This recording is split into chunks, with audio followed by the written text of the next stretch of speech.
The sound came at 3:47 a.m.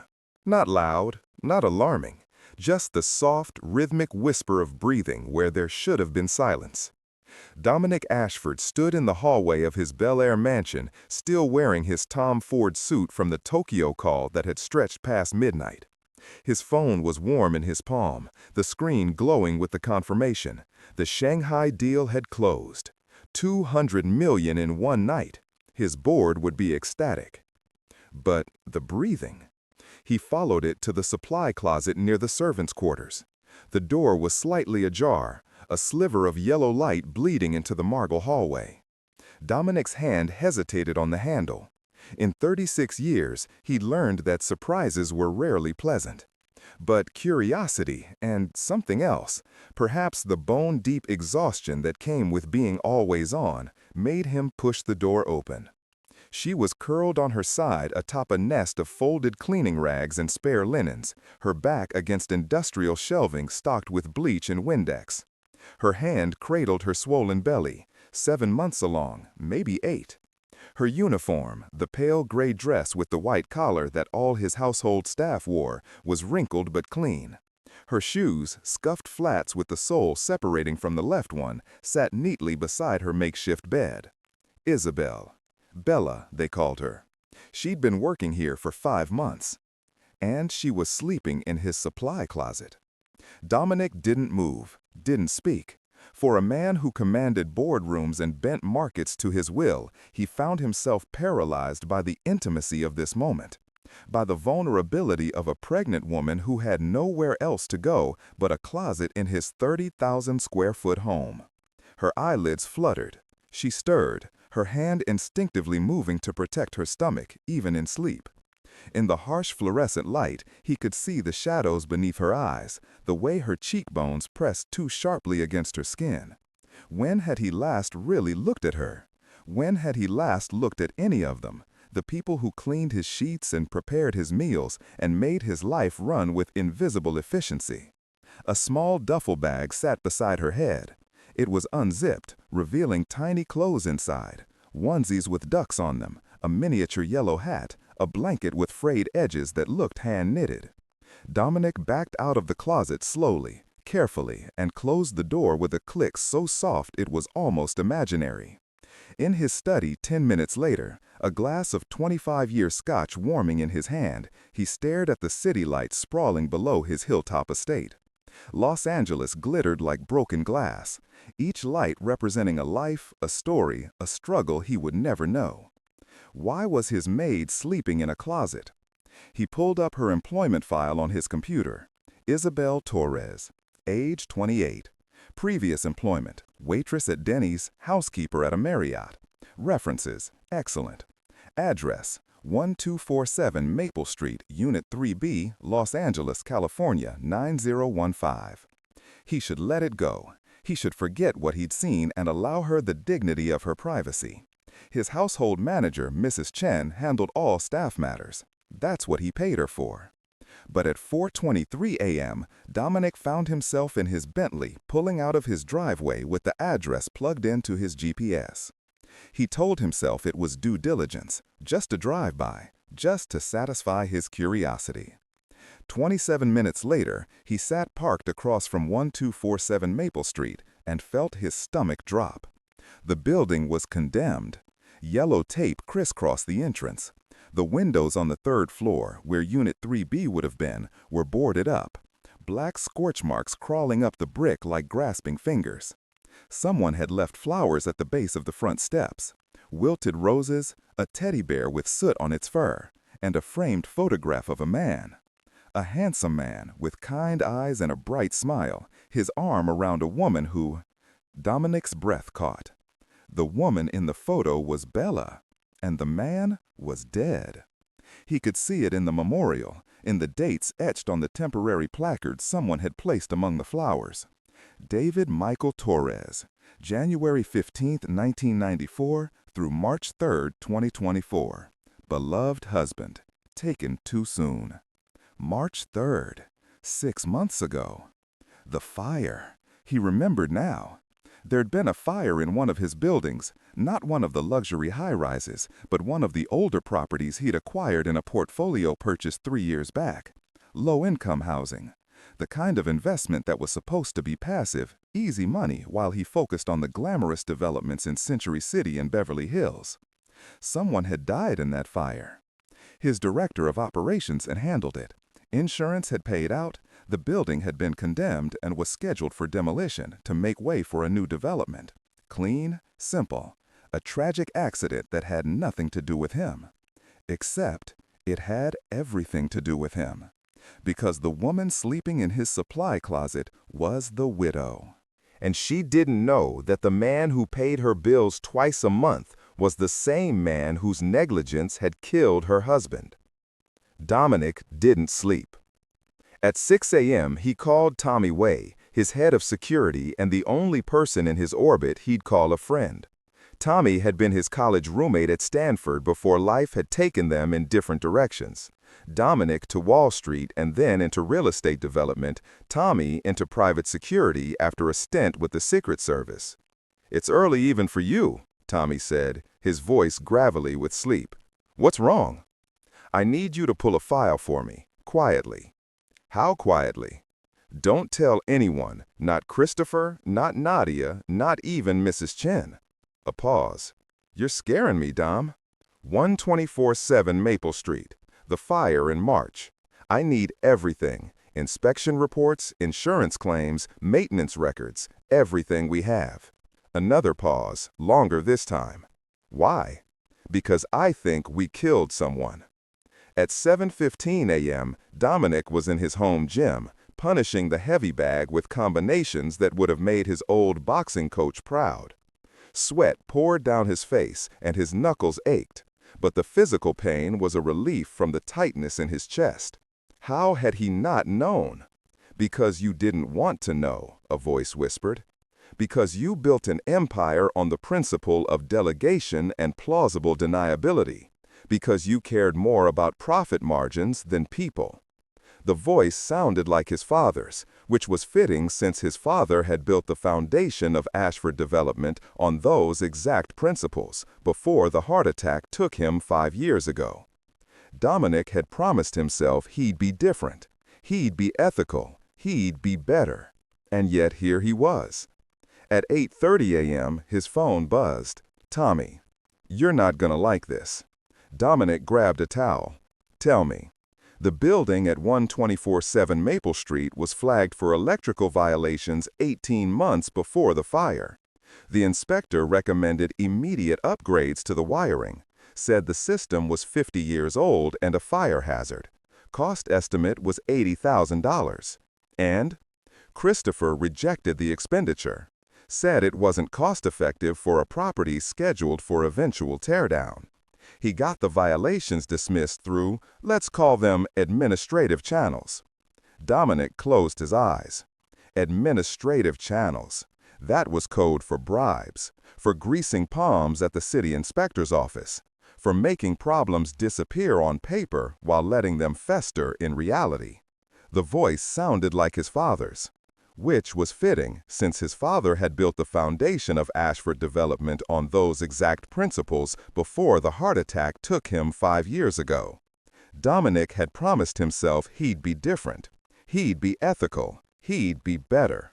And yet, here he was. At 8:30 a.m., his phone buzzed. "Tommy, you're not gonna like this." Dominic grabbed a towel. "Tell me." The building at 124-7 Maple Street was flagged for electrical violations 18 months before the fire. The inspector recommended immediate upgrades to the wiring, said the system was 50 years old and a fire hazard. Cost estimate was $80,000. And Christopher rejected the expenditure, said it wasn't cost-effective for a property scheduled for eventual teardown. He got the violations dismissed through, let's call them, administrative channels.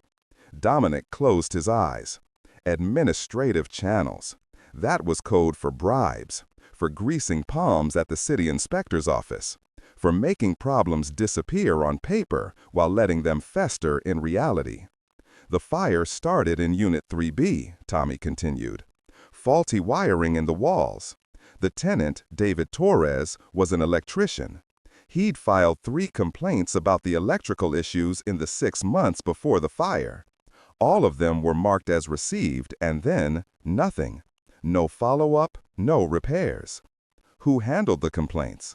They went through our property management company, but all major decisions were approved by Christopher.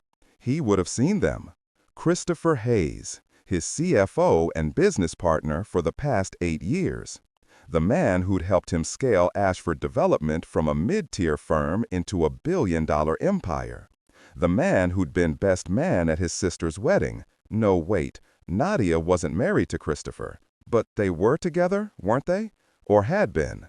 Dominic had stopped keeping track of his sister's love life. "There's more," Tommy said. "The insurance payout went to the building owner, that's you, $500,000. It was listed as a tragic accident caused by tenant negligence. David Torres was blamed for the fire because he'd been doing unauthorized electrical work in his unit, trying to fix the problems himself." Dominic's hand tightened around the phone. They blamed the victim. Standard practice for liability limitation. Christopher structured it that way. And legally, he's right. Torres shouldn't have been doing his own electrical work. But the reason he was doing it was because we wouldn't. Yeah. Dominic sank onto the weight bench. Through the floor-to-ceiling windows, the morning sun painted the Hollywood Hills in shades of gold and amber. Beautiful. Pristine. A view that cost $12 million. "The widow," Dominic said. "Isabel Torres. What happened to her?" "Let me check." The sound of typing. Insurance denied her claim. She had a policy through the building, but it was invalidated because of the tenant negligence ruling. She lost everything in the fire. Home, belongings, all of her husband's tools and equipment. She was 2 months pregnant at the time. Looks like she bounced around for a while. Shelters, friends' couches. Then she got hired by your household staff through an agency 5 months ago. 5 months ago. She'd been working in his home, cleaning his bathrooms and washing his sheets, and he'd never once looked closely enough to recognize her from the news coverage of the fire. Because why would he? She was the help. Invisible. Beneath his notice. "Dom?" Tommy's voice was gentle. "What do you want to do?" What did he want to do? The correct answer, the legal answer, was nothing. Christopher had handled everything by the book, legally speaking. The liability was covered, the insurance had paid out, the building was being demolished. Case closed. But the human answer? "I need to think," Dominic said. "Don't say anything to anyone yet. Be careful. If Christopher finds out you're digging into this, he won't." He ended the call and sat in the silence of his gym, watching the sun climb higher. Bella woke at 5:45 a.m. the way she always did, with her hand on her belly, making sure the baby was still moving. There, a flutter, then a solid kick. She exhaled. "Good morning, little one," she whispered. "We survived another night." She'd become skilled at waking before the other staff, at folding her makeshift bed back into neat piles of cleaning supplies, at erasing all evidence of her presence. Mrs. Chen started her rounds at 6:30 a.m., and Bella needed to be showered, dressed, and already working by then. The guest bathroom in the West Wing was her favorite for quick showers. It was rarely used, and the water pressure was good. She kept a small toiletry bag hidden in the cabinet beneath the sink. Cheap shampoo, a bar of soap, a toothbrush. She'd learned to shower in under 5 minutes, to dry her hair with paper towels, to be a ghost. By 6:15 a.m., she was in the kitchen, helping Marcus, the head chef, prep breakfast. Mr. Ashford usually ate at 7 a.m. sharp. Egg white omelet, wheat toast, black coffee, fresh berries. He read the Wall Street Journal while he ate and rarely looked up. "You okay, Chica?" Marcus asked, his eyes on her as she measured out coffee grounds. "You look tired." "I'm fine." "That baby keeping you up?" She forced a smile. "Something like that." Marcus was kind, in his way. Most of the staff were.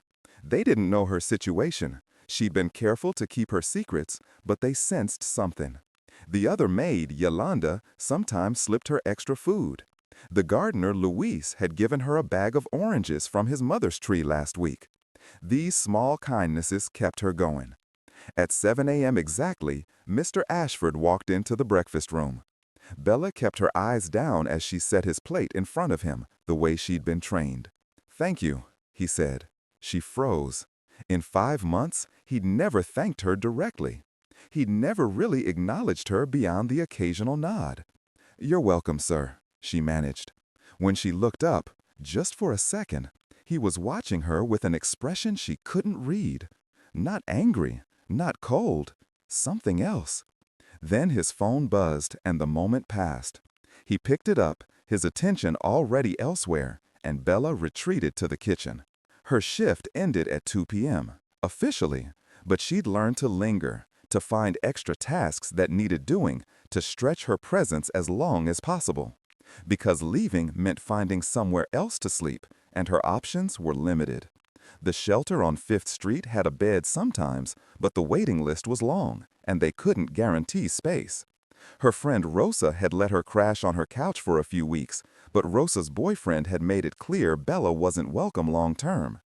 There was the back seat of her 15-year-old Honda, but that had died 3 weeks ago, and she couldn't afford the repairs. So the supply closet had become home. Just until the baby came. Just until she could save enough for first and last month's rent on an apartment. She was up to $800 now, hidden in a sock in her duffel bag. She needed $3,000. At 3:30 p.m., Bella was polishing silver in the pantry when Mrs. Chen found her. "Mr. Ashford wants to see you in his study." Bella's heart stopped. "Did I do something wrong?" He didn't say. "Go on now. Don't keep him waiting." The walk to the study felt like a march to execution. Had he found out? Had someone seen her in the closet? Was she being fired? She knocked on the heavy oak door. "Come in." The study was all dark wood and leather, floor-to-ceiling bookshelves filled with first editions and awards. Mr. Ashford sat behind his desk, but when she entered, he stood. "Please, sit," he said, gesturing to one of the armchairs facing his desk. Bella sat, her hands folded over her belly. The baby kicked, sensing her anxiety. Mr. Ashford didn't sit. He paced to the window, his hands in his pockets, his posture stiff. "How long have you been sleeping in the supply closet?" The world tilted. Bella's mouth went dry. Please don't lie. I saw you last night." He turned to face her, and his eyes were, what? Sad? Guilty? She couldn't tell. How long? Tears burned behind her eyes, but she refused to let them fall. 3 months. I'm sorry. I know it's against the rules. I'll leave today. I just need to... Why didn't you go home? The question was so absurd that she almost laughed. Home? As if she had one. "I don't have a home, Mr. Ashford. Not anymore. The address on your employment file is gone. It burned down 6 months ago." His face went pale. Actually pale. "The fire?" "Yes. Your husband? Died in the fire." The words came out flat, rehearsed. She'd said them so many times they'd lost all meaning. David. His name was David. Mr. Ashford sank into his chair as if his legs had given out. He stared at her with an expression of such raw pain that Bella felt unsettled. Why did he look like he was the one who'd lost everything? "I'm so sorry," he said. "Thank you." The polite response. The expected response. "Where have you been staying? Before here?" "Shelters. A friend's couch for a while. My car before it broke down." She lifted her chin, clinging to the last shreds of her dignity. "I'm not asking for your pity, Mr. Ashford. I just needed a safe place to sleep until the baby comes. I'll find somewhere else." "No." The word came out sharp, commanding. Then softer. "No. You'll stay." Bella blanked. "What?" "The guest house, behind the pool. It's empty. You'll stay there, rent-free." "I can't." "Yes, you can. Consider it back pay for overtime you never claimed." He was already typing something on his computer, his fingers flying across the keyboard with the efficiency of a man who made decisions worth millions every day. "I'll have Mrs. Chen prepare it. You can move in tonight." Mr. Ashford. Dominic, please, call me Dominic. The intimacy of the first name felt wrong, dangerous, but arguing felt more dangerous. Dominic, she said, carefully. Why are you doing this? He looked at her then, really looked at her, and she saw something in his eyes that made her chest tighten. Guilt. Deep, consuming guilt. Because it's the right thing, he said. It wasn't the whole truth. She could feel that. But she was too tired, too pregnant, too desperate to question it. Thank you, she whispered. Don't thank me. His voice was rough. Please, don't thank me. The guest house was a small miracle. 800 square feet of cream-colored walls, hardwood floors, and furniture that probably cost more than Bella had earned in her entire life. A bedroom with a queen-sized bed and soft sheets that smelled like lavender. A bathroom with a tub deep enough to drown in. A kitchenette with a fully stocked fridge, courtesy of Mrs. Chen, who'd supervised the move with brisk efficiency. Mr. Ashford says you're to rest, Mrs. Chen had said, her usual stern demeanor softening slightly.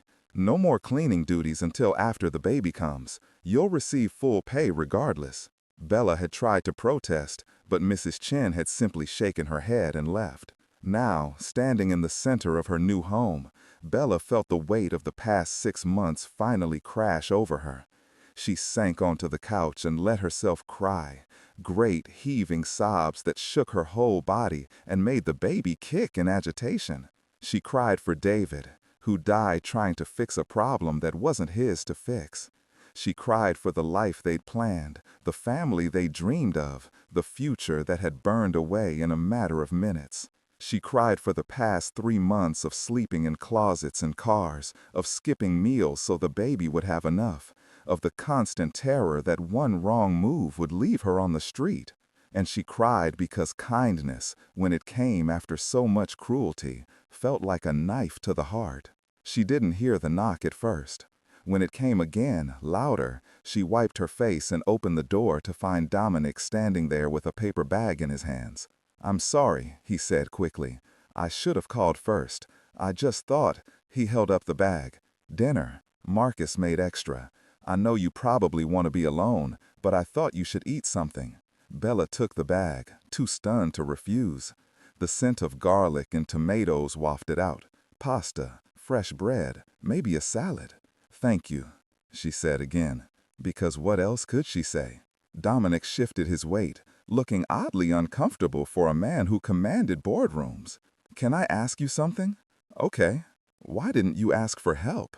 From me, from someone, anyone? Bella almost laughed.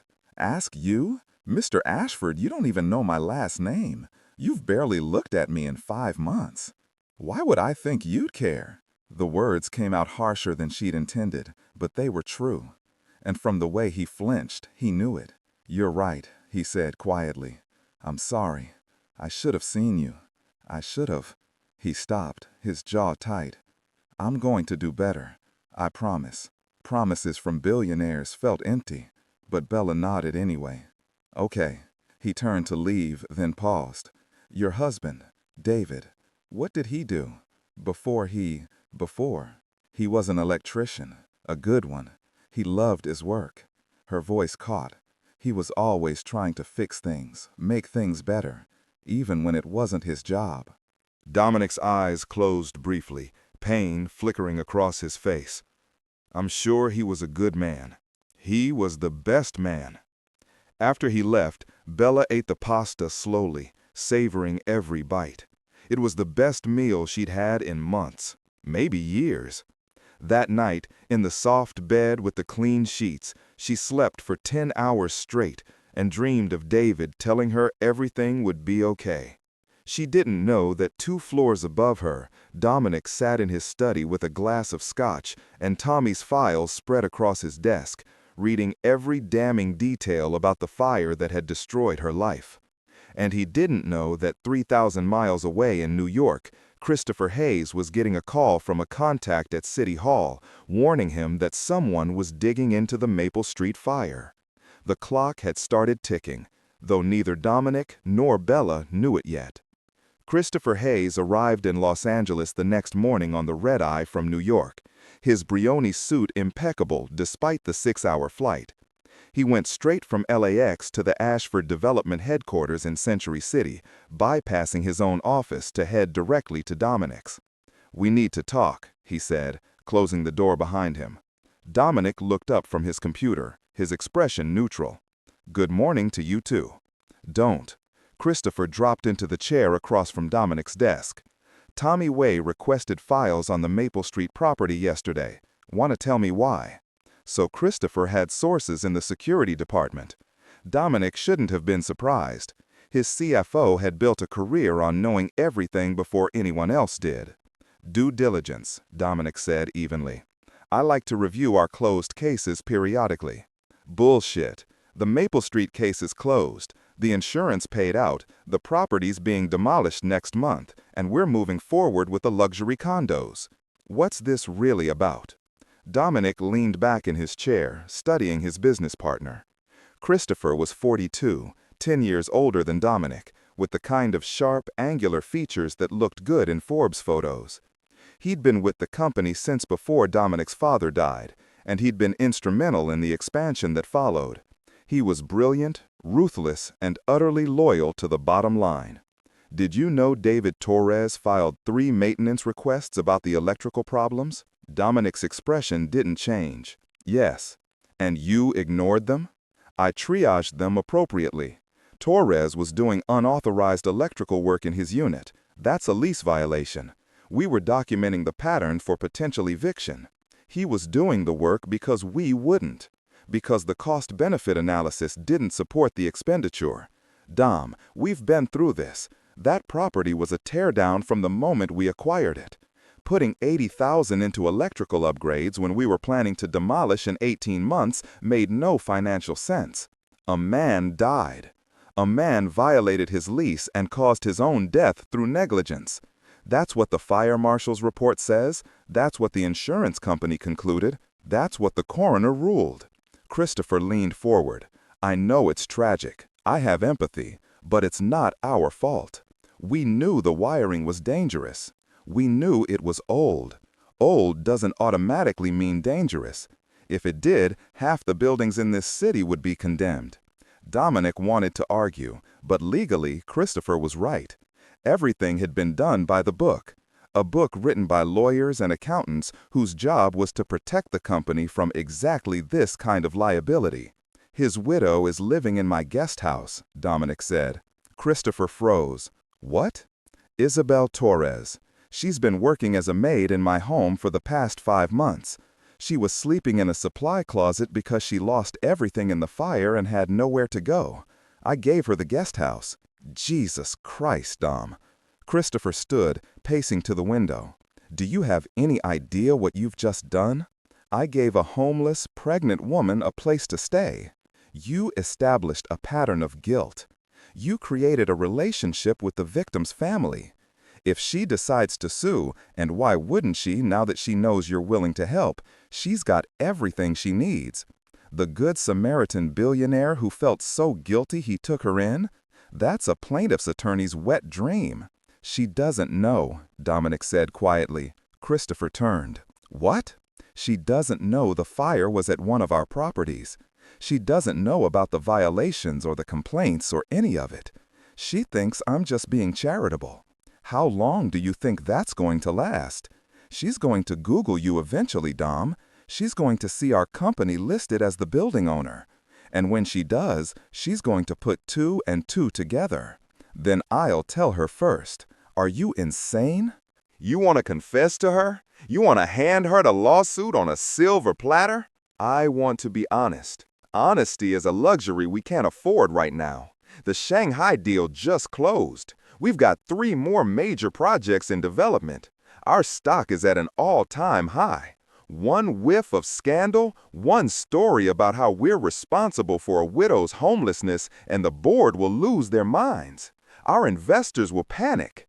Everything we've built could crater." Dominic stood, his hands flat on the desk. "So what do you suggest? I kick her out? Pretend I never saw her?" "I suggest you maintain appropriate boundaries. Pay for a nice apartment somewhere. Set up a trust for the baby. Hell, give her $1 million if you want, but do it through lawyers, anonymously, with ironclad NDAs. Don't create a personal relationship that could destroy us both." The words hung in the air between them. "I'm not kicking her out," Dominic said. Christopher's jaw tightened. "Fine, but when this blows up, and it will blow up, don't say I didn't warn you." He left, the door closing with a sharp click. Dominic sank back into his chair and pulled up the security feed from the guest house on his computer. Bella was sitting on the small patio, her hand on her belly, her face tilted toward the sun. She looked peaceful, safe. He thought about Christopher's warning, about lawsuits and scandals, and the empire they'd built together, about his duty to his shareholders, his employees, his sister. Then he thought about a man dying because the wiring was too expensive to fix, and he made a choice. Nadia Ashford was beautiful in the way that money could buy. Perfect hair, perfect teeth, perfect skin maintained by monthly trips to Seoul for treatments that cost more than some people's cars. At 32, she was Dominic's younger sister by 4 years, and she'd spent her entire life in his shadow. She didn't resent it, much. Dominic was brilliant, driven, charismatic in the way their father had been. He deserved the empire. But that didn't mean Nadia wasn't ambitious in her own right. As VP of Operations, she'd streamlined their property management systems, cut costs, and increased margins by 12% in the past 2 years alone. And she'd done it with Christopher's help. Now, sitting across from him at Perch, the rooftop restaurant downtown, she stirred her martini and tried to read his expression. He's going to ruin everything. Dom wouldn't. He moved the widow into his guest house, Nadia. The widow of the man who died in the Maple Street fire. He's forming a personal connection with her. Do you understand what that means? Nadia's stomach dropped. He doesn't know, does he? About David Torres. He knows. Tommy pulled the file. He's seen everything. The complaints, the violations, the insurance report, all of it. Shit. Nadia took a long drink. What do we do? We? There's no we here. This is on Dominic. Christopher's fingers drummed on the table. Unless you can talk some sense into him. You know Dom. Once he decides something is the right thing to do, he's immovable. Then maybe we need to make the consequences clear. Nadia leaned forward. What does that mean? Christopher met her eyes. The board is already nervous about Dom's leadership style. Too idealistic, they say. Too focused on legacy projects instead of profit maximization. If they found out he's endangering the company by harboring a potential litigant, you'd force him out? Christopher, he's your partner, your friend. And he stopped, his jaw tight. The company comes first. You know that. Your father taught us both that. Their relationship was complicated, always had been. They'd been circling each other for years, attraction and ambition tangled up so tightly neither of them could separate the strands. He'd proposed once, 3 years ago, and she'd said no, not because she didn't love him, but because she wasn't sure if he loved her or the Ashford name. Don't do this, Nadia said softly.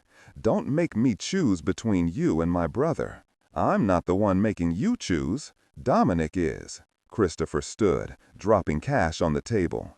Talk to him. Make him see reason, or we all lose. He left, and Nadia sat alone with her martini and the view of the city spreading out below like a kingdom waiting to be conquered or lost. Dr. Anya Patel's clinic was in East LA, a neighborhood where most of her patients paid in cash or not at all. She'd gone to med school at Johns Hopkins, done her residency at Mass General, and could have had a lucrative practice in Beverly Hills. But her younger brother had died in a building fire in Mumbai when she was 15. Faulty wiring, collapsed exits, landlord negligence, and she dedicated her life to treating the people that systems failed. When Bella walked in for her appointment, Dr. Patel's first thought was, finally. The girl looked better, less exhausted. Less desperate. You're sleeping, Dr. Patel said, checking Bella's blood pressure, and eating. I have a place now, a safe place. Bella's smile was small but real. "My employer, he's letting me stay in his guest house." "That's wonderful." Dr. Patel listened to the baby's heartbeat, strong and steady. "How are your glucose levels?" Bella's smile faded slightly. "I've been better about the insulin, but the prescription is expensive." "Don't worry about the cost. We have a program." It wasn't entirely true. Dr. Patel had been covering Bella's insulin out of her own pocket for the past 2 months, but she didn't need to know that. "The important thing is keeping you and the baby healthy." As she examined Bella, Dr. Patel made small talk, the way she always did. But she was also watching, assessing. The girl had been through hell, losing her husband, losing her home, scraping by with nothing but determination and a baby on the way. And now, some benefactor was helping her? "This employer," Dr. Patel said carefully, "he sounds generous." "He is.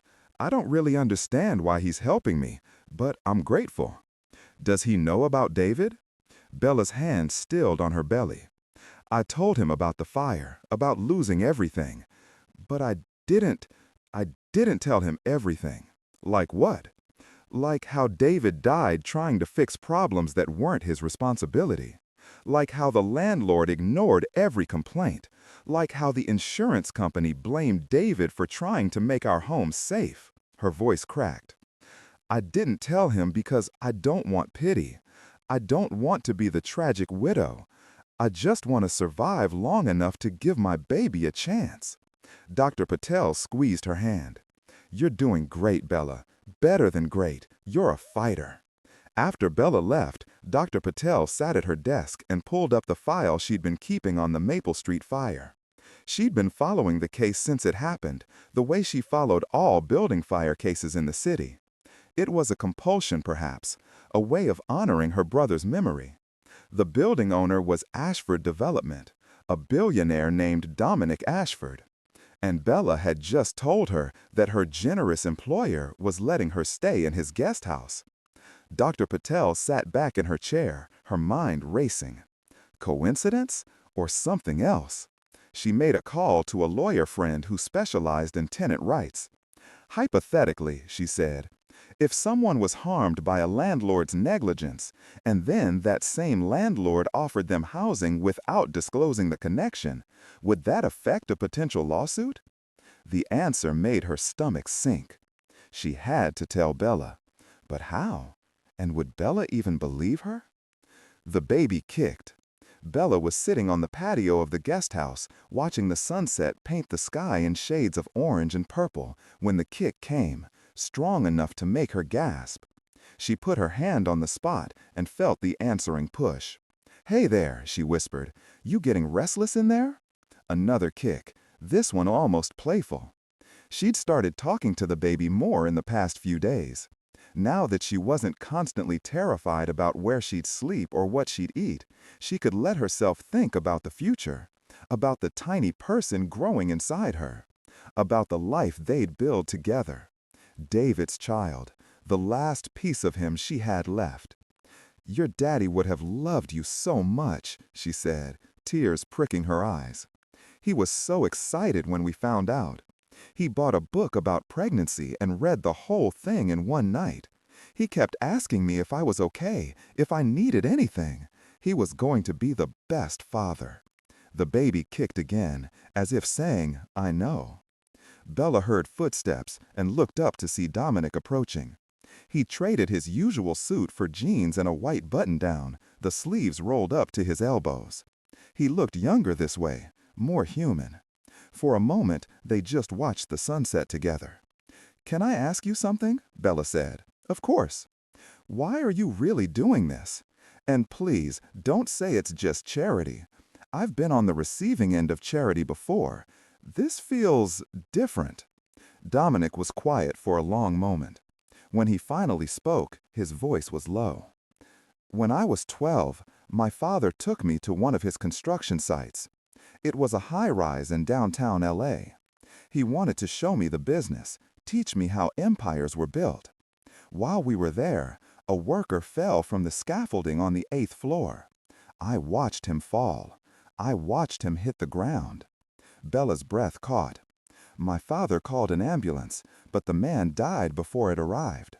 Later, I found out the scaffolding hadn't been properly secured. Safety protocols had been ignored to save time and money. My father paid the family a settlement, and the story disappeared.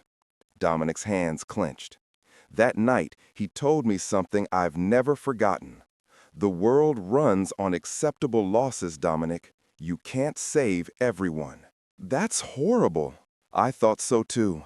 I promised myself I'd be different, that I'd run a company where people mattered more than profit margins, that I'd never become the kind of man who could watch someone die and call it an acceptable loss. He turned to look at her, and his eyes were full of pain. But I did become that man. I just didn't realize it until I saw you sleeping in my supply closet. Bella's heart pounded. There was something in his voice, in his eyes, that made her think he was talking about more than just charity. But before she could ask, he stood. "Get some rest," he said. "You and the baby need it." He walked away, and Bella sat in the gathering darkness, her hand on her belly, wondering what secrets lived behind Dominic Ashford's carefully constructed walls. Tommy Way found Dominic in his home gym at midnight, pounding away at the heavy bag like it had personally wronged him. "You're going to break your hands," Tommy said. Good. Dominic landed another combination, his knuckles already raw. Tommy stepped in and grabbed the bag, steadying it. "We need to talk. About the fact that Christopher is circling the board members, planting seeds of doubt about your leadership. About the fact that your sister called me this afternoon asking questions about Bella Torres.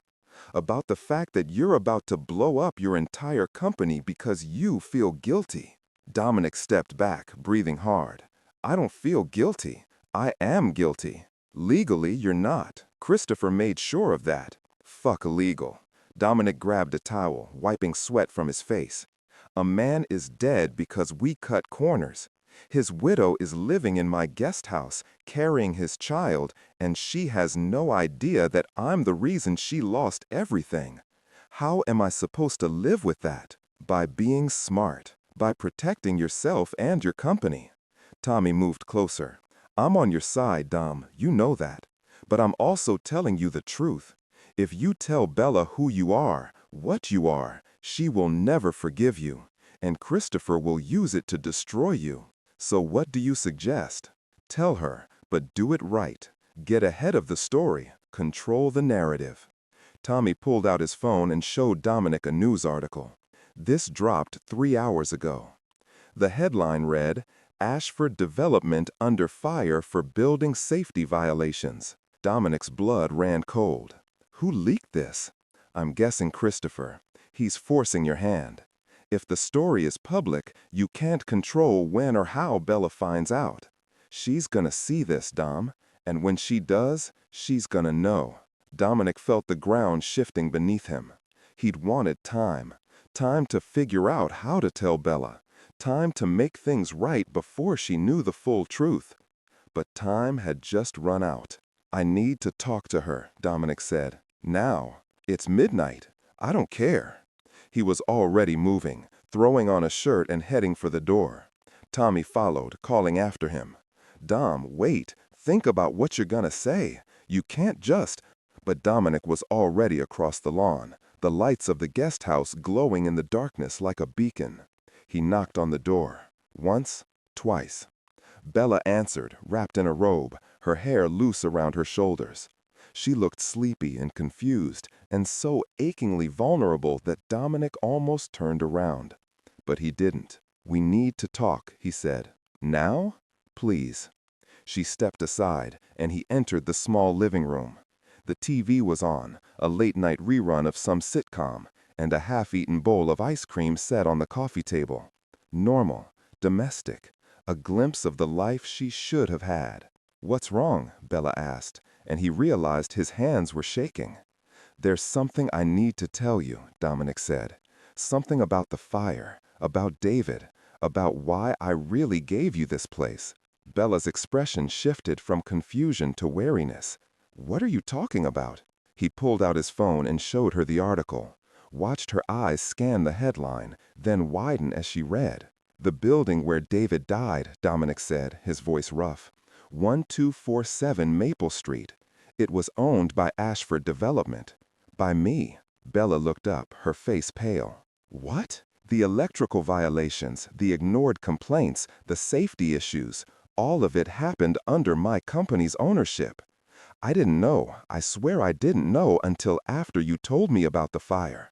But that doesn't change the fact that I'm responsible. The silence that followed was deafening.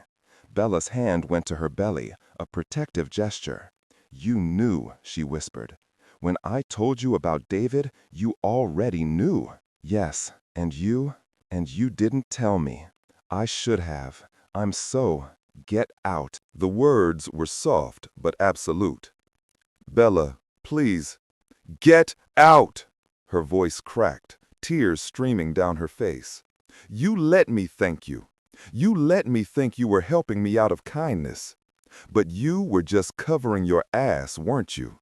Keeping me close so I couldn't sue you. Buying my silence with a free room and meals. No, that's not. You killed my husband." Her whole body shook.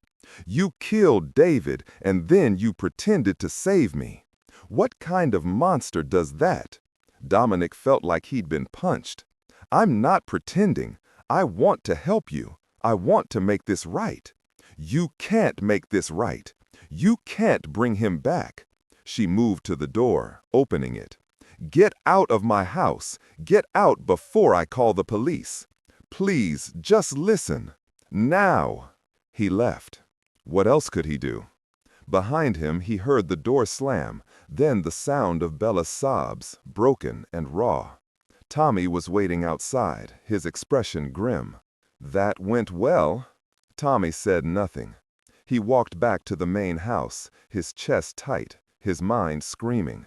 He'd wanted to tell her the truth, to be honest, to do the right thing. But all he'd done was destroy the only trust she had left. Bella didn't sleep. She sat on the couch in the guest house, her laptop open in front of her, reading everything she could find about Ashford Development, about the Maple Street fire, about Dominic Ashford's father and his legacy of cutting corners and maximizing profits. And she read about the complaints David had filed. 3 of them, all ignored. Her husband had begged them to fix the wiring. He'd documented the problems, provided estimates, offered to do the work himself if they'd just provide the materials. And they'd done nothing. Because it wasn't cost-effective. Because he wasn't worth the investment. Because his life was an acceptable loss. At 4 a.m., her phone rang. Dr. Patel. "I saw the news," Dr. Patel said without preamble. "Are you okay?" "Did you know?" Bella asked. "Did you know who he was?" A pause. "I suspected. I was trying to figure out how to tell you. Everyone knew. Everyone but me." Bella laughed, but it came out broken. "I'm the stupid widow who didn't even know who killed her husband." "You're not stupid. You're a survivor. And now you have a choice." "What choice?" "You can sue him. You can take everything he has. You can make him pay for what he did to David." Bella closed her eyes. She thought about that in the hours since Dominic's confession. Thought about lawyers and courtrooms and revenge. But what would it change? David would still be dead. The baby would still grow up without a father. And she would still be alone. "I don't want his money," Bella said. "I want my husband back. I want my life back.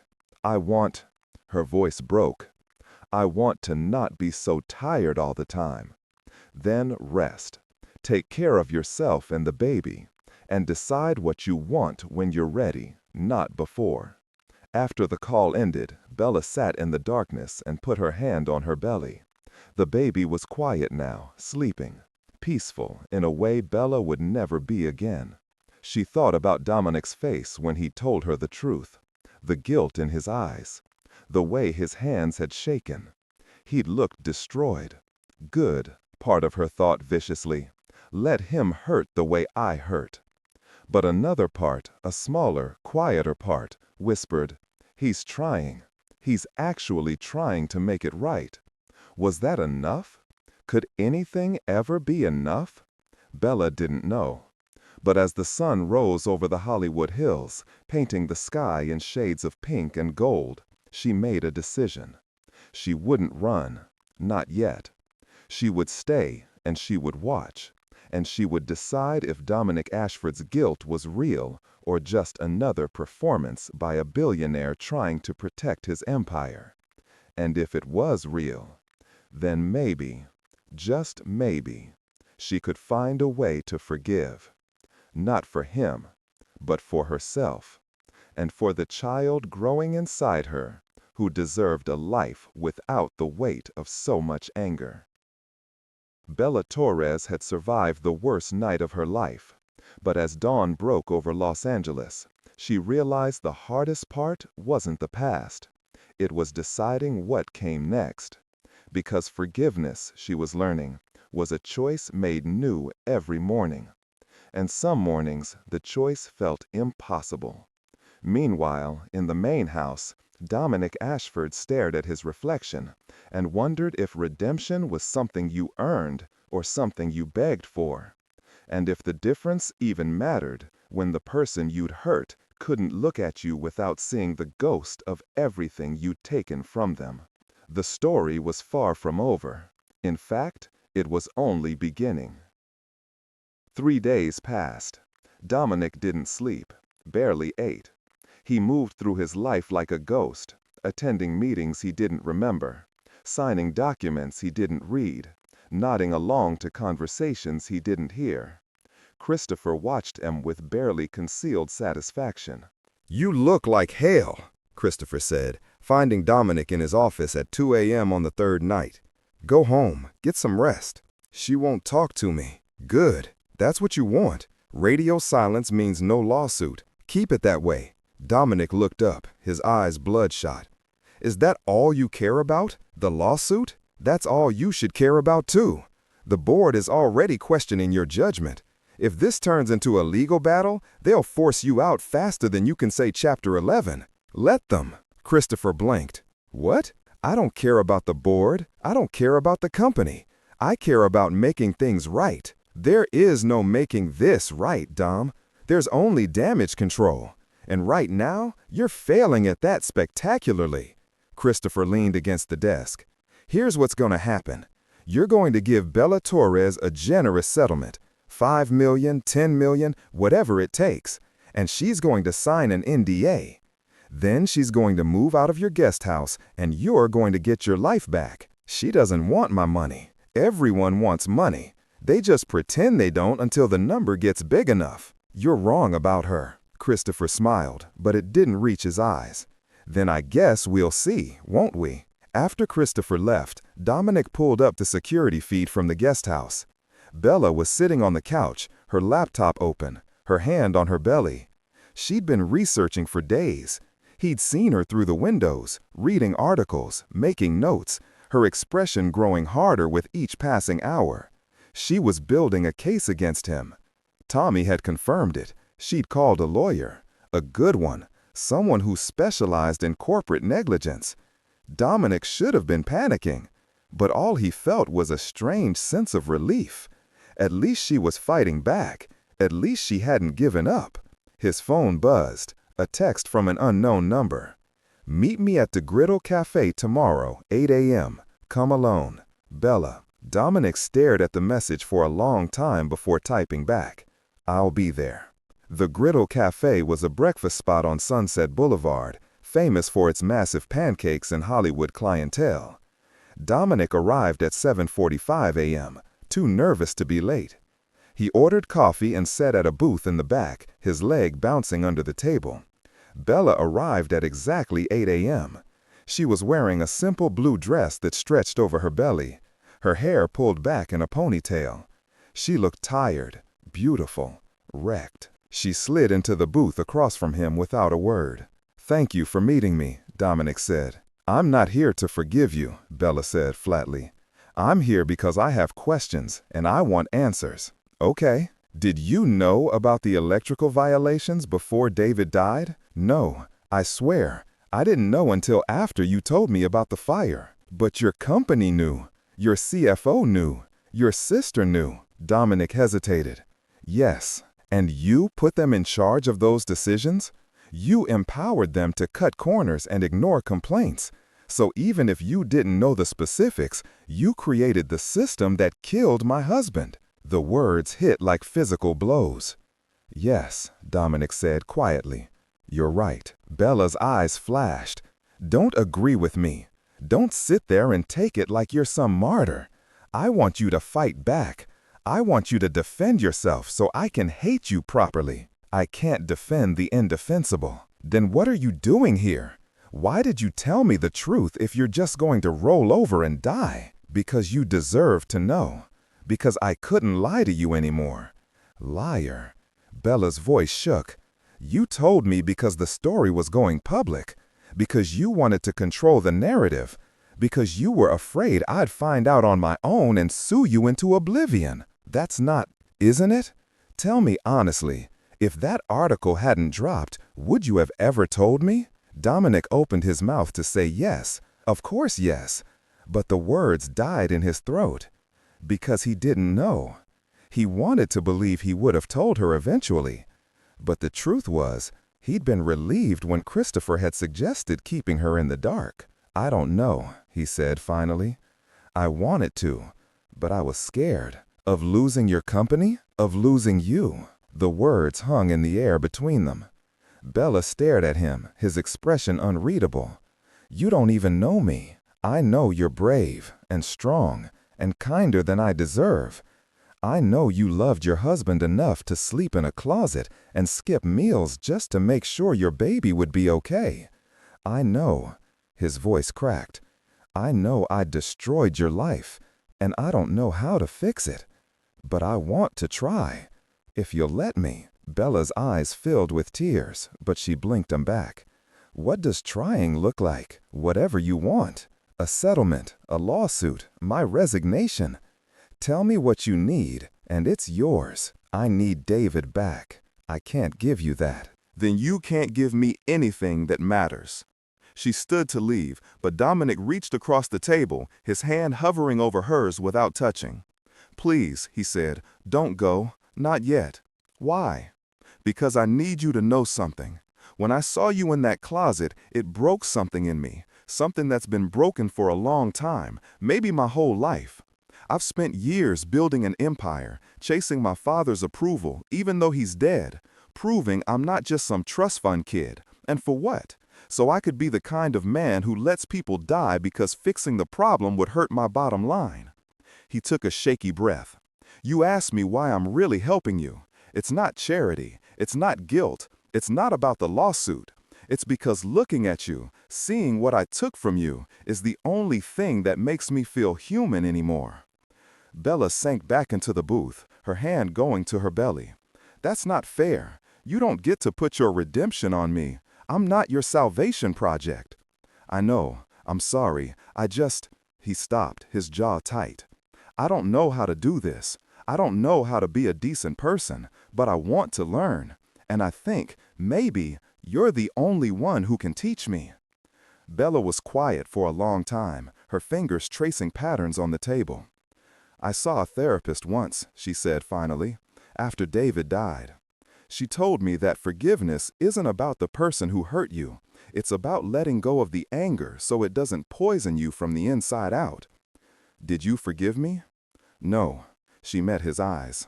But I'm trying to decide if I want to. What can I do to help? Stop trying to save me. Stop trying to fix everything. Just be honest. Even when it hurts, even when it makes you look bad. Because I can't trust you if I think you're always hiding something. Okay, Dominic said, I can do that. And tell me everything. About the company, about the decisions that led to David's death, about Christopher and the cover-up, all of it. Okay. And one more thing. Anything. Bella leaned forward, her voice low and fierce. Help me make sure it never happens again. Not to anyone. If you want to be different, If you want to honor David's memory, then prove it.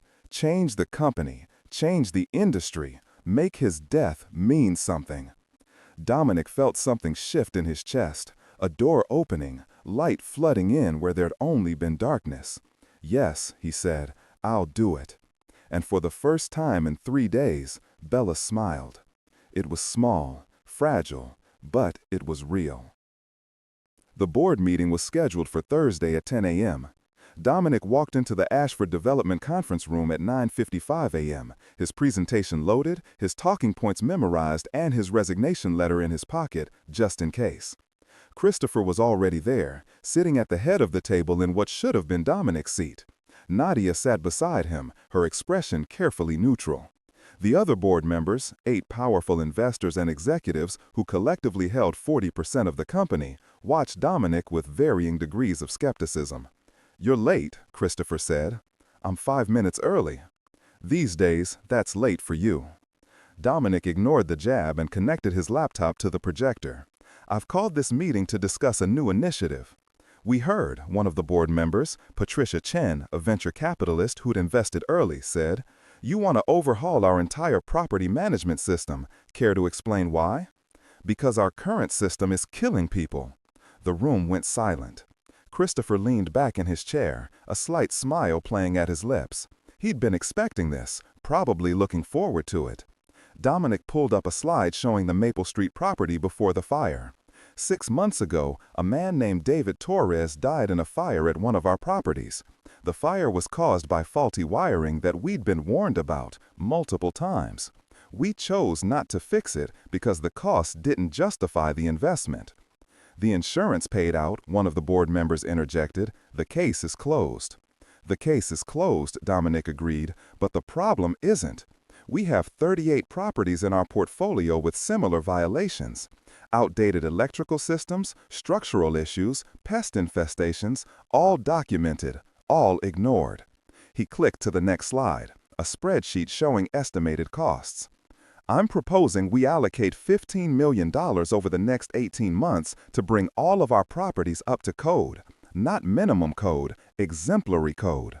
I want Ashford Development to set the standard for safe, affordable housing." Patricia frowned. $15 million? That's going to devastate our margins. "Short term, yes. Long term, it'll protect us from lawsuits, improve our reputation, and position us as leaders in corporate responsibility." Christopher spoke up, his voice calm and reasonable.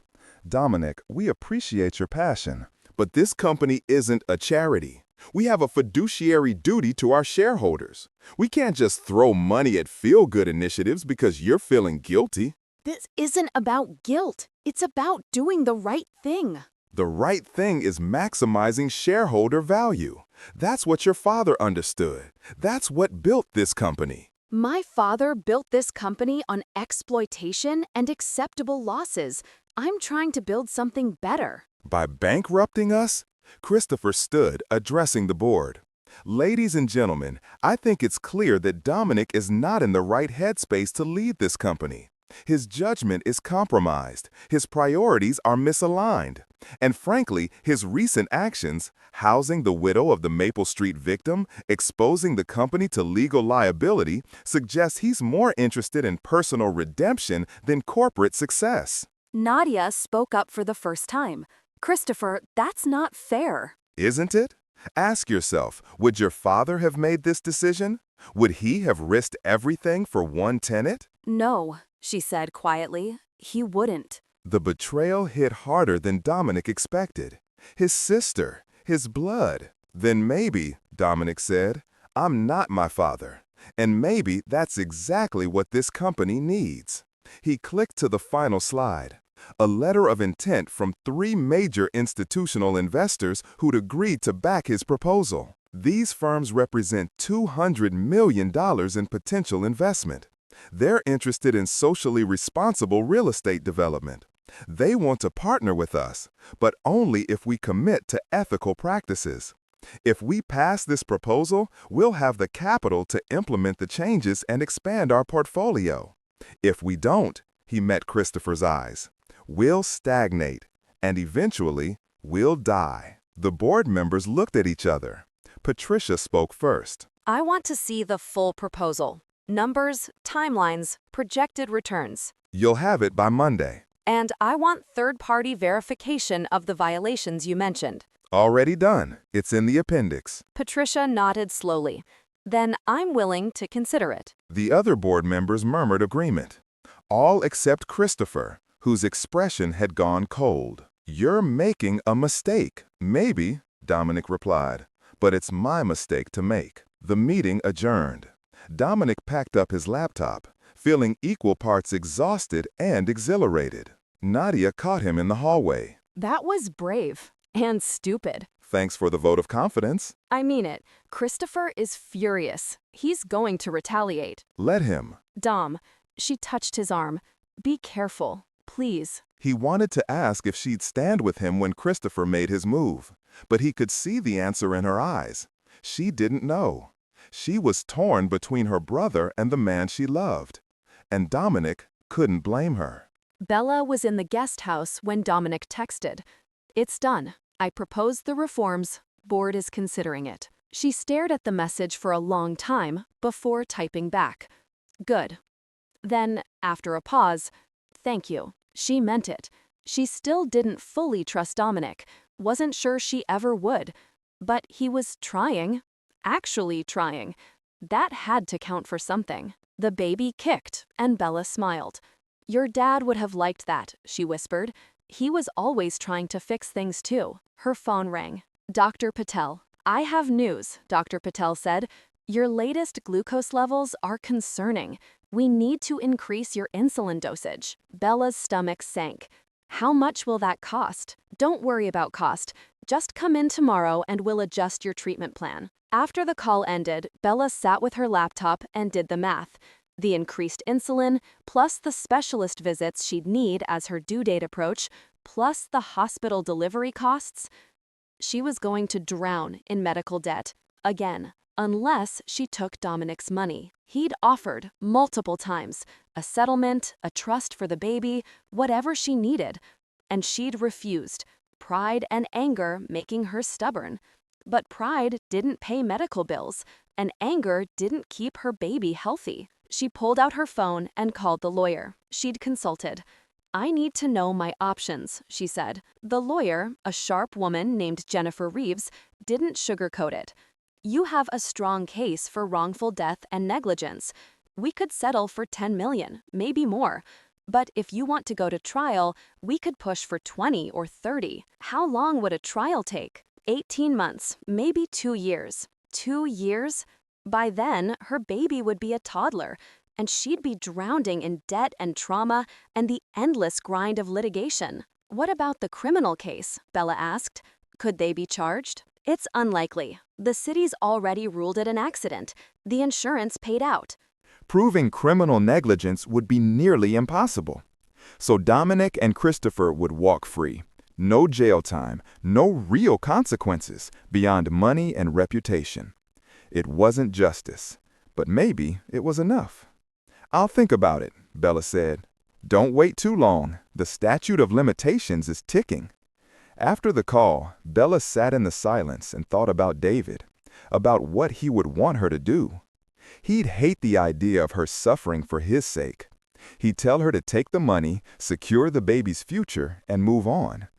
But he'd also want the company held accountable. He'd want systemic change, not just a payout. Could she have both? She didn't know, but she was starting to realize that maybe, just maybe, Dominic Ashford was the key to figuring it out. The gala was Nadia's idea. We need to control the narrative, she told Dominic. Show the city that Ashford Development is committed to change. Make this a redemption story. Dominic had resisted at first, but Nadia was persuasive. And Christopher, surprisingly, had agreed. If you're going to turn this company into a charity, Christopher had said, you might as well get credit for it. So now, on a Saturday night in late September, Dominic stood in a ballroom at the Beverly Wilshire, surrounded by Los Angeles' elite, pretending he belonged. The event was a fundraiser for affordable housing initiatives, with all proceeds going to tenant advocacy groups. Dominic had donated $1 million to seed the fund. The press was eating it up. Dominic Ashford, a reporter from the LA Times said, shoving a microphone in his face, "You've pledged $15 million to upgrade your properties and another $1 million to housing advocacy. What changed?" Dominic had rehearsed his answer. "I realized that real estate development isn't just about buildings, it's about people, and we have a responsibility to the communities we serve." The reporter scribbled notes. "Some critics say this is just a PR stunt in response to the Maple Street fire. What do you say to them?" "I say they're right to be skeptical. Talk is cheap, but actions speak louder. Judge us by what we do, not what we say."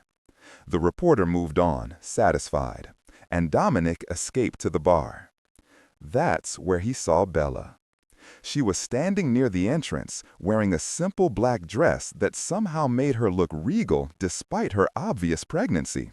Her hair was down, curling around her shoulders, and she was staring at him with an expression he couldn't read. Dominic crossed the room, his heart pounding. "You came. Nadia invited me. She said you wanted me here." "I did, but I didn't think you'd actually show up." Bella looked around at the glittering crowd, the champagne and caviar, the designer gowns and borrowed jewels. "This is your world, isn't it?"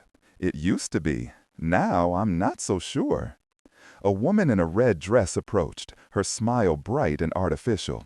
"Dominic, darling, what a wonderful event. And who is this?" Dominic hesitated, and in that hesitation, Bella stepped forward. "I'm Bella Torres," she said. "My late husband died in a fire at one of Mr. Ashford's properties. I'm here to make sure people remember why we're all here tonight." The woman's smile faltered. "Oh, I'm so sorry for your loss." "Thank you." Bella's voice was steel wrapped in velvet. "I hope you'll donate generously. After all, every dollar might save a life." The woman fled, and Dominic let out a breath he didn't know he'd been holding. "That was cruel," Bella supplied. "Good. I'm tired of being polite." "I was going to say brave." Bella's expression softened slightly. "I didn't come here to make you look good, Dominic.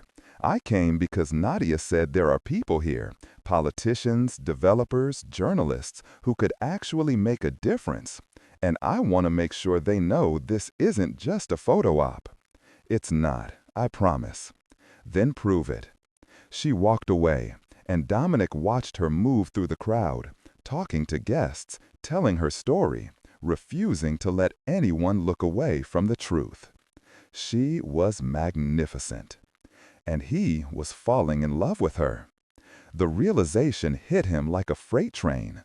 Not the shallow attraction he'd felt before, but something deeper, something that terrified him. Because how could she ever love him back when he was the reason her heart had been broken in the first place? Dominic found Christopher on the balcony at midnight, the gala winding down inside. "You've got balls, I'll give you that," Christopher said, lighting a cigarette. "Inviting the widow to your redemption tour." "It's not a tour, it's the truth. The truth is whatever people believe. And right now, they believe you're a hero." Christopher exhaled smoke. "Too bad it won't last." "What are you talking about?" "The board. They're meeting Monday to discuss a vote of no confidence. I'm pushing for your removal as CEO." Dominic turned to face him. "You're bluffing." Am I? You've put the company at risk, Dom. You've prioritized your guilt over our bottom line. You've made us a target for every ambulance chaser with a hard luck story. The board sees that, and they're not happy. The board voted to consider my proposal. Considered, not approved. There's a difference. Christopher flicked ash over the railing. "Here's what's gonna happen. Monday, they'll vote you out. I'll take over as CEO. Nadia will stay on as VP, and Ashford Development will get back to doing what it does best, making money. And if I fight back, then I'll make sure everyone knows about your little relationship with Bella Torres, how you're housing her, spending time with her, getting close to her." Christopher smiled. A cynical person might think you're trying to seduce her into dropping the lawsuit. The press would eat it up. Dominic's hands clenched. That's not what's happening, isn't it? Be honest with yourself, Dom. You're not helping her out of the goodness of your heart. You're doing it because it makes you feel better about being a piece of shit. The words hit their mark, because part of Dominic wondered if Christopher was right. Was he helping Bella for her sake, or was he just using her to absolve his own guilt? You're wrong about me, Dominic said quietly. We'll see. Monday, 10 a.m. Don't be late. Christopher left, and Dominic stood alone in the darkness, the city lights blurring as exhaustion and despair washed over him. He was going to lose. The company, his reputation, maybe even Bella's fragile trust. Christopher had outmaneuvered him at every turn. Unless... Dominic pulled out his phone and called Tommy. I need a favor, and it's probably going to cost me everything. Sunday morning, Bella woke to pounding on her door. She opened it to find Dominic standing there, unshaven and wild-eyed, holding a stack of documents. I need your help, he said. With what? With destroying my company. Bella blanked. What? Christopher's trying to force me out. The board's voting tomorrow. If I lose, everything I promised you, the reforms, the safety upgrades, all of it goes away. He'll bury it. He'll go back to cutting corners and maximizing profits and killing people. So what do you want from me? I want you to sue me, publicly, loudly, right now, before the board votes. Bella stared at him. You want me to sue you? Yes. If you file a wrongful death lawsuit before the vote, the board will panic. They'll see the liability, the PR nightmare, all of it. They'll vote to settle. And as part of the settlement, I'll demand they implement my reforms. It's the only leverage I have left. That's insane. It's the only way. Dominic's voice cracked. Please, Bella, I know I don't deserve your help. I know I've taken everything from you.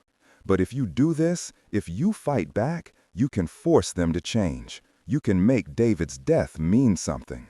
Bella's mind raced. This was what she'd wanted, wasn't it? Justice, accountability, systemic change.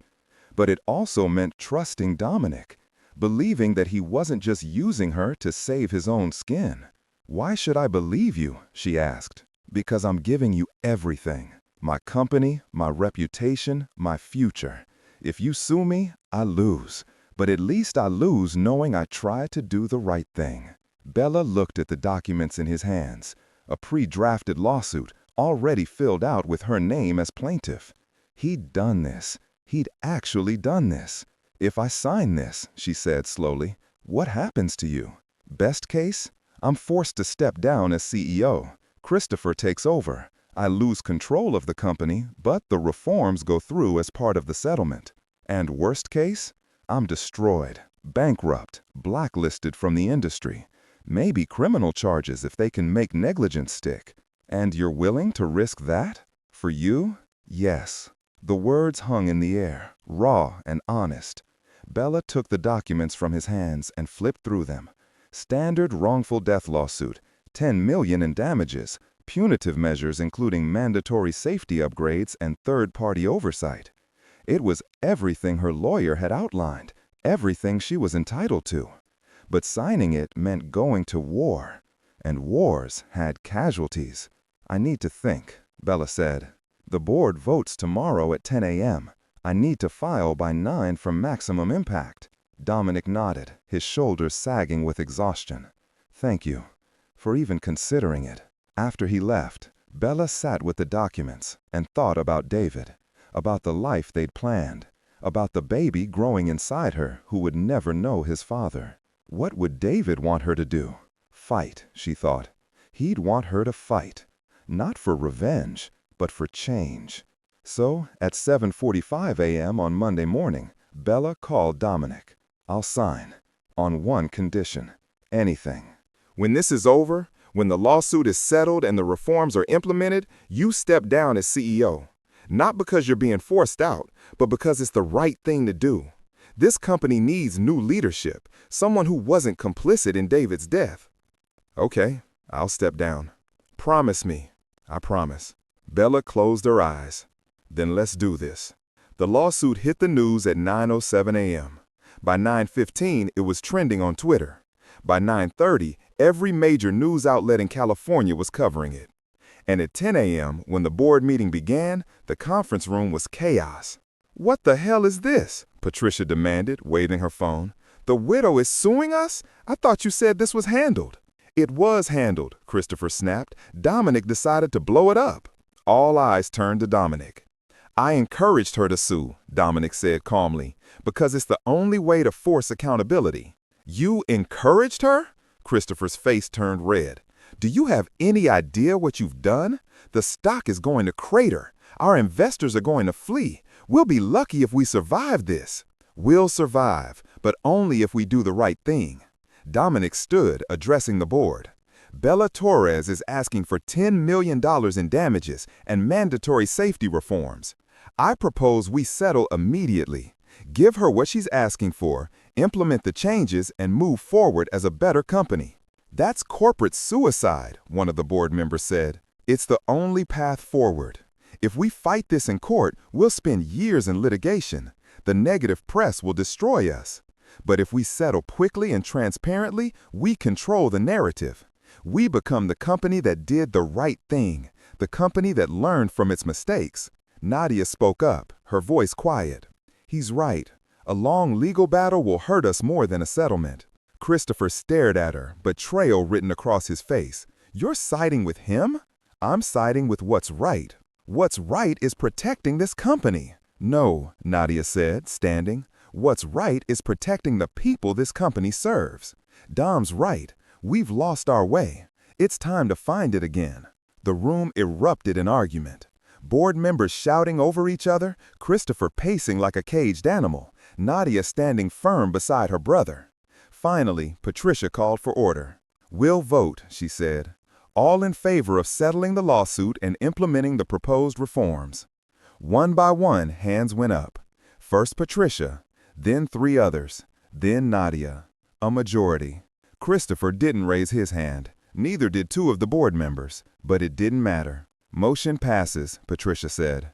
"Dominic, you'll handle the settlement negotiations. Christopher, you'll oversee the operational transitions.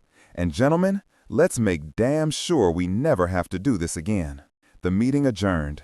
Christopher left without a word, his expression murderous. Dominic found Nadia in the hallway. "Thank you," he said. "Don't thank me yet. Christopher's gonna make our lives hell. Let him." Nadia smiled, sad but genuine. "You're braver than I ever gave you credit for. Or stupider. Maybe both." She hugged him, quick and fierce, then walked away. Dominic stood alone in the hallway and pulled out his phone. A text from Bella. "Is it done?" He typed back. "It's done. We settled. You won." Her response came a minute later. "We both won." The settlement was finalized in 3 weeks. $10 million to Bella Torres to be placed in a trust for her and her child. Mandatory safety upgrades across all Ashford development properties to be completed within 18 months. Third-party oversight by an independent housing advocacy group. And full transparency in all future building inspections and maintenance decisions. It was more than Bella had hoped for, more than David could have dreamed. But it still didn't bring him back. On the day the settlement was signed, Bella sat in her lawyer's office and stared at the check. More money than she'd seen in her entire life. Enough to secure her future. Enough to give her baby every opportunity. Enough to make her feel utterly hollow inside. "Congratulations," Jennifer said. "You did it." "Did I?" She touched her belly, feeling the baby kick. "I got money, I got reforms, but David's still gone. And Dominic," her voice caught. "He's stepping down, giving up everything. Was it worth it?" "That's not for me to answer." Bella left the office and drove to the cemetery where David was buried. His grave was simple. A flat stone with his name, his dates, and the words, "Beloved husband," gone too soon. She sat on the grass beside him and talked the way she always did. "I got the settlement," she said. $10 million. Can you believe that? We used to dream about having enough to buy a house. Now I can buy 10 houses. The wind rustled through the trees. Dominic stepping down. "Giving up the company. I think, I think he's a good man, David. Or at least he's trying to be. I know that doesn't fix anything. I know it doesn't bring you back. But I think you'd understand. You were always trying to fix things too. She wiped tears from her face. I wish you were here. I wish you could meet our baby. I wish I didn't have to do this alone. Her voice broke. I'm so scared, David. What if I'm not strong enough? What if I can't be the parent our child deserves? The baby kicked, strong and insistent. Okay, Bella whispered. You're right. I can do this. We can do this. She stayed until the sun set, talking to David about the baby, about her plans, about the future she was building from the ashes of the past. And when she finally left, she felt lighter, not healed, but maybe, possibly, starting to heal. Dominic's resignation was announced on a Friday. The press release was simple. Dominic Ashford is stepping down as CEO of Ashford Development to pursue other opportunities. He will remain on the board as an advisor and will continue to champion ethical real estate practices. Christopher was named interim CEO. Nadia remained VP of operations. And Dominic became a man without a kingdom. He'd expected to feel devastated, but instead, he felt free. The day after the announcement, he showed up at Bella's guest house with a cardboard box. "What's this?" she asked. "David's things. From the building. I had them in storage. I didn't know what to do with them, but they're yours." Bella opened the box with trembling hands. Inside, David's toolbox, scorched but intact. A photo album, water-damaged but salvageable. A letter, addressed to her in David's handwriting. She pulled out the letter, her heart pounding. "My dearest Bella, if you're reading this, something went wrong. I'm writing this because I'm scared. The wiring in our apartment is dangerous. I've complained, but no one listens. I'm going to try to fix it myself. I know it's risky, but I can't let anything happen to you or to our baby. I love you more than anything in this world. You're my everything. If I don't make it, promise me you'll be happy. Promise me you'll give our child a beautiful life. Promise me you won't let this break you. All my love, David." Bella sobbed tore through the silence. She clutched the letter to her chest, rocking back and forth, grief pouring out of her like a dam breaking. Dominic knelt beside her, not touching, just present. "He knew," Bella gasped. "He knew it was dangerous. He was trying to save us. He did save you. He gave you this moment, this life, this chance." "I hate you," Bella said, looking at Dominic through her tears. "I hate you for taking him from me. I hate you for making me care about you. I hate you for being here when he can't be. I know. And I hate that I can't hate you anymore. That I've forgiven you even though I shouldn't. That I—" She stopped, her breath hitching. "That what? That I think he would have liked you. If things were different. If you'd met him as the man you are now, instead of the man you were then, he would have liked you." Dominic's eyes burned with unshed tears. "I wish I could have met him. I wish I could tell him I'm sorry. That I'll spend the rest of my life trying to be worthy of the second chance his death gave me." Bella reached out and took Dominic's hand. "Then live it well. For him, for me, for all the people you'll help because you finally decided to see them. I will. I promise." They sat together in the silence, holding hands, two broken people finding a fragile kind of peace in the wreckage of everything they'd lost. 2 months later, Bella gave birth to a healthy baby boy. She named him David Alexander Torres Ashford. David for his father, Alexander for the man who'd given them a second chance, and Torres Ashford because Bella had learned that family wasn't just blood. It was the people who showed up when everything fell apart. Dominic was there for the birth, pacing in the waiting room like a nervous father.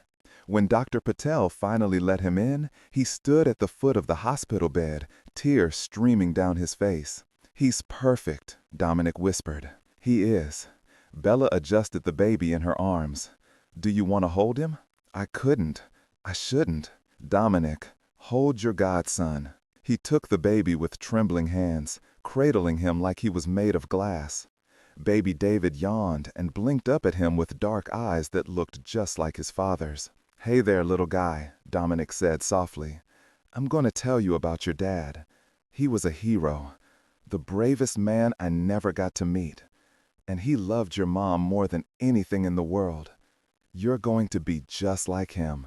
I can tell." Bella watched through tears as Dominic rocked her son, whispering promises and apologies and prayers. And for the first time since David died, she felt like maybe, just maybe, they were all going to be okay.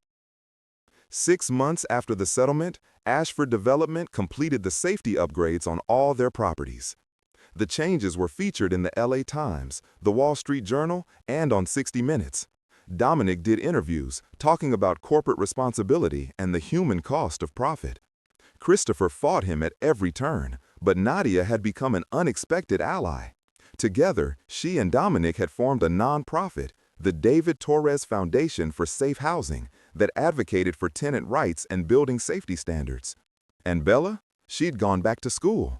Using the settlement money, she'd enrolled in a business program at UCLA, determined to build a career that would make David proud. She still lived in the guest house, not because she had to, but because Dominic had asked her to stay. "You're family now," he'd said, "and family doesn't leave." On a warm evening in March, exactly 1 year after David's death, Bella and Dominic stood in front of the building on Maple Street. It had been demolished and rebuilt, a beautiful new affordable housing complex with state-of-the-art safety features and a memorial garden for the victims of the fire. In the center of the garden was a plaque, "In memory of David Michael Torres and all those lost to preventable tragedies. May we do better." "He would have loved this," Bella said, her hand in Dominic's. "I hope so." Baby David gurgled in his stroller, reaching for a butterfly that had landed on the edge of the memorial. "Thank you," Bella said, "for all of this, for changing, for caring. Thank you for giving me the chance." She turned to face him, her expression serious. "I need to tell you something, okay? I'm falling in love with you, and I don't know what to do about it." Dominic's breath caught. "Bella, I know it's complicated. I know people will judge. My therapist says it's transference or trauma bonding or some psychological term I can't pronounce. But I don't care. I love you. And I think," her voice wavered, "I think David would understand. I think he'd want me to be happy, even if happy looks different than we planned." Dominic cupped her face in his hands. "I love you too, and I know I don't deserve you, but if you'll let me, I'll spend every day trying to be worthy of you and David Alexander and the life we're building." "You're already worthy," Bella said. "You just had to realize it." He kissed her then, soft and gentle, in front of the memorial to the man whose death had brought them together. It wasn't a perfect ending. There would be hard days ahead, grief that resurfaced without warning, questions about whether they were doing the right thing, judgment from people who didn't understand. But it was their ending, and it was real, and sometimes that was enough. 5 years later, David Alexander Torres Ashford was 5 years old and obsessed with tools. He had his own miniature toolbox, a gift from his namesake's family, and he followed Dominic around the new affordable housing projects they were building, asking a million questions about wiring and plumbing and construction. "Why do we check the electrical twice?" he asked. "Because people's lives depend on it," Dominic answered. "Your dad taught me that." "My dad in heaven?" "That's right. Mommy says he was a hero." He was, the best hero. David considered this, then went back to his toy hammer, fixing an imaginary problem, with intense concentration. Bella watched from the shade, her hand on her belly. She was 3 months pregnant, a surprise, but a welcome one. This baby would have a different father, but the same love, the same commitment to doing right. Nadia had married a lawyer from the foundation. Christopher had left the company after a hostile bid to take over the board failed. Ashford Development was thriving under Nadia's leadership, and Dominic's nonprofit had expanded to 7 states. Dr. Patel had become a regular dinner guest. Tommy had started dating Bella's best friend from college. Father Miguel had officiated Bella and Dominic's quiet wedding in the memorial garden, with baby David as ring-bearer. It wasn't the life Bella had planned, but it was a good life, a full life. A life built on the foundation of loss and redeemed through the courage to forgive.